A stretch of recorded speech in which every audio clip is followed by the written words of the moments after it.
আদামুল ইজরার, স্ত্রীর ক্ষতি করার চেষ্টা করা যাবে না।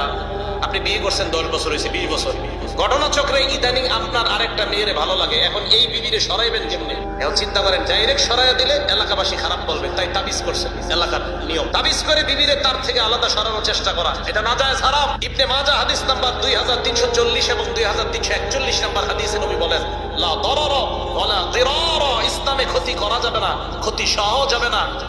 তিরমিজি শরীফ হাদিস নাম্বার 1941 নাম্বার নবীজি বলেন, মালউনুন মান দারা মুমিনান আও মাকারা বিহি, ওই ব্যক্তি অভিশপ্ত যে কোনো মুমিন ছেলে মেয়ে, মুমিন নারী পুরুষের প্রতি কোনো বিদ্বেষ করে, তাদেরকে ক্ষতি করার চেষ্টা করে, তাদের বিরুদ্ধে চক্রান্ত করে। এই এলাকায় যদি আপনি কারো বিরুদ্ধে চক্রান্ত করেন, নবীজি বলেন তুমি অভিশপ্ত।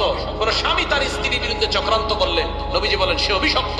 এটা স্বামী স্ত্রীর ক্ষেত্রে শুধু না, এলাকার মধ্যে যদি একজন আরেকজনের ক্ষতি করার চেষ্টা করেন, নবীজি বলেন মালউন, তুমি অভিশপ্ত। আদামুল ইজরা।